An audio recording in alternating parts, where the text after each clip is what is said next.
샬롬. 2025년 11월 17일 월요일 하나님 나라를 시작하는 말씀 묵상 시간입니다.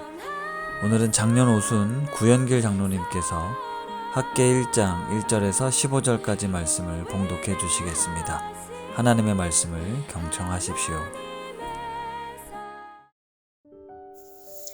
다리오 왕 제2년 여섯째 달 곧 그 달 초하루에 여호와의 말씀이 선지자 학개로 말미암아 스알디알의 아들 유다 총독 수룹바벨과 여호사닥의 아들 대제사장 여호수아에게 임하니라. 이르시되 만군의 여호와가 이같이 말하여 이르노라. 이 백성이 말하기를 여호와의 전을 건축할 시기가 이르지 아니하였다 하느니라. 여호와의 말씀이 선지자 학개에게 임하여 이르시되 이 성전이 황폐하였거늘 너희가 이때에 판벽한 집에 거주하는 것이 옳으냐. 그러므로 이제 만군의 여호와가 이같이 말하노니 너희는 너희 행위를 살필지니라. 너희가 만일 뿌릴지라도 수확이 적으며 먹을지라도 배부르지 못하며 마실지라도 흡족하지 못하며 입어도 따뜻하지 못하며 일꾼이 싹을 받아도 그것을 구멍 뚫어진 전대에 넣음이 되느니라. 만군의 여호와가 말하노니 너희는 자기 행위를 살필지니라. 너희는 산에 올라가서 나무를 가져다가 성전을 건축하라. 그리하면 내가 그곳으로 말미암아 기뻐하고 또 영광을 얻으리라. 여호와가 말하였느니라.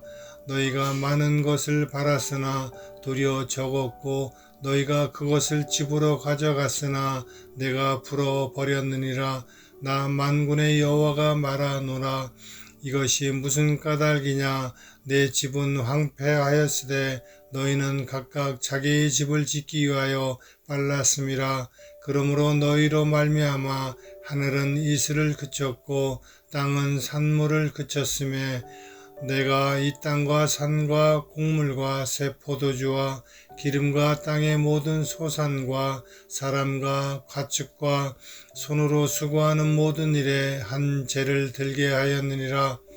스알디엘의 아들 스룹바벨과 여호사닥의 아들 대제사장 여호수아와 남은 모든 백성이 그들의 하나님 여호와의 목소리와 선지자 학개의 말을 들었으니 이는 그들의 하나님 여호와께서 그를 보내셨음이라.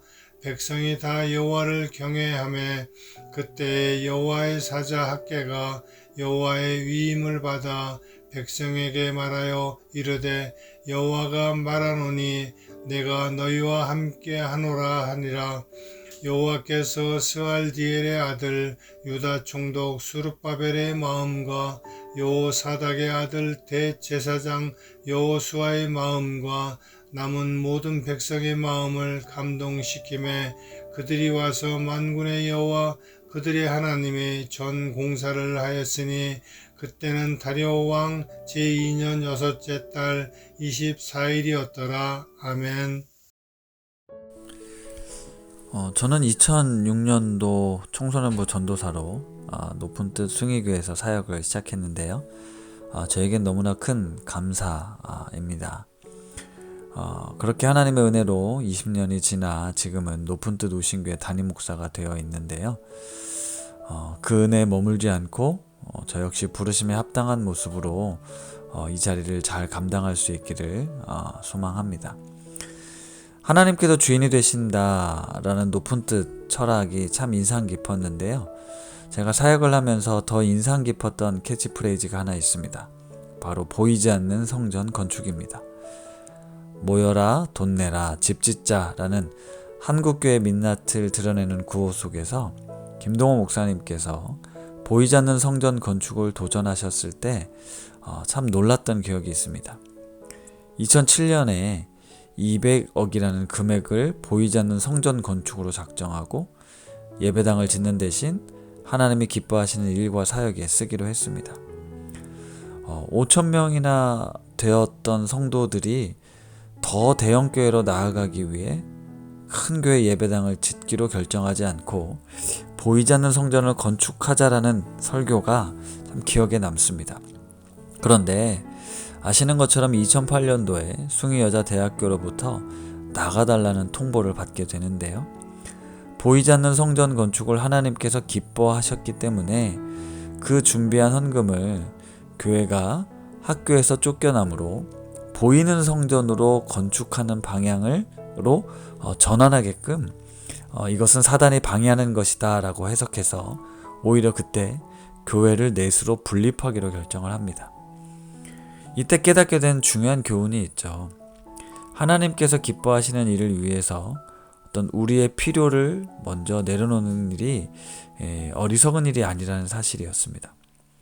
당시 5,000명이 당장 갈 곳이 없는 상황이었고 높은 뜻 숭의교회가 한국교회 안에서 나름 의미 있는 교회로서 자리매김하고 있었기 때문에 어쩌면 교회를 위해 성전을 건축하는 것으로 방향을 바꿀 수도 있는 상황이었는데요.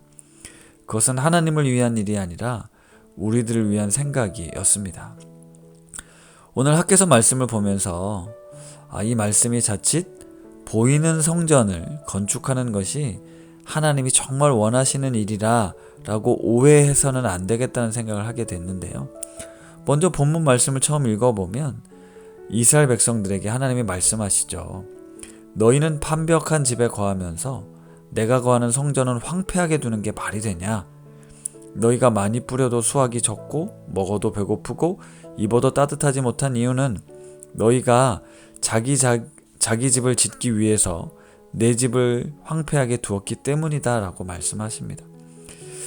하나님의 집, 즉 성전을 짓지 않고 자신들의 살 집을 먼저 지었던 백성들을 향한 하나님의 원망의 목소리처럼 들립니다.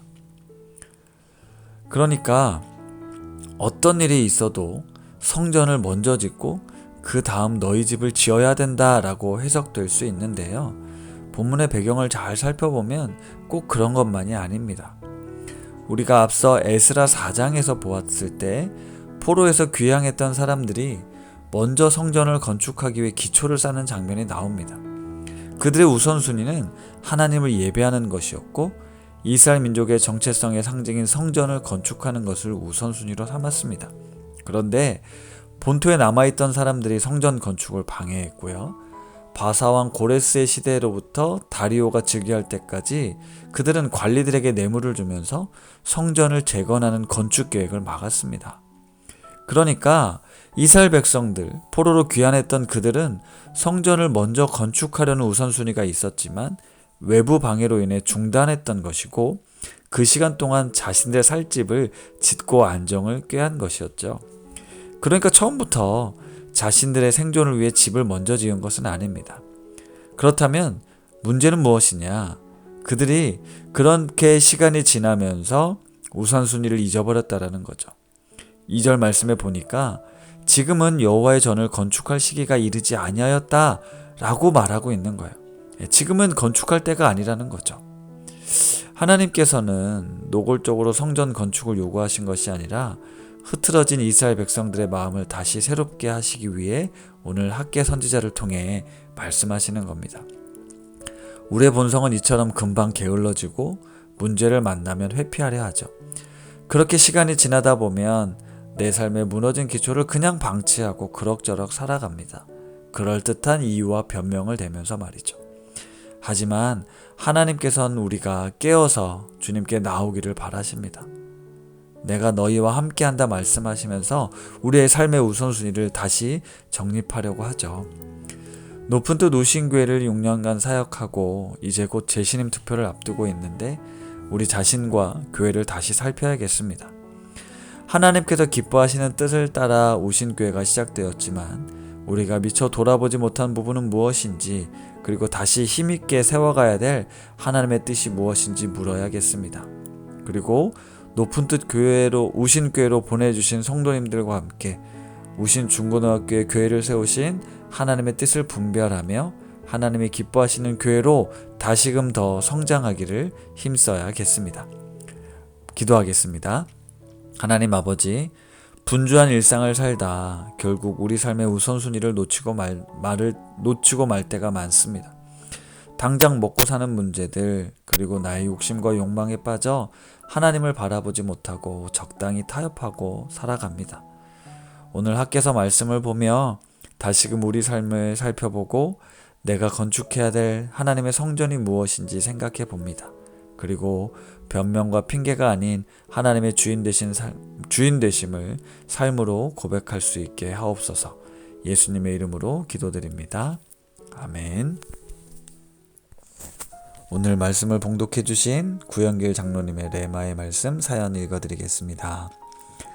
안녕하세요. 작년 오순 구연길 장로입니다.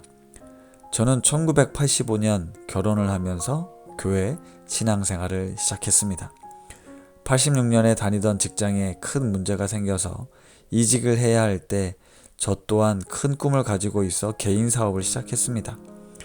1987년 10월 17일 사업을 시작할 때 자본금 120만 원과 젊음을 무기로 열심히 했고 기대도 컸고 열정도 많았습니다. 하지만 현실은 생각보다 훨씬 힘들었습니다. 85년 아내가 출석하는 교회에서 신앙생활을 시작한 저는 세상과 세상 친구들을 너무 좋아한 나머지 아내의 기도 제목이 세상에서 놀지 말고 교회에서 놀아라였습니다. 세상 문화를 끊고 열심히 신앙생활하면서 귀한 직분을 받은 해 사업 8년 차였던 95년에 첫 번째 시련이 닥쳐왔습니다. 저에겐 정말로 감당하기 힘든 큰 금액의 사기와 부도를 맞고 절망적인 상황이 되었습니다.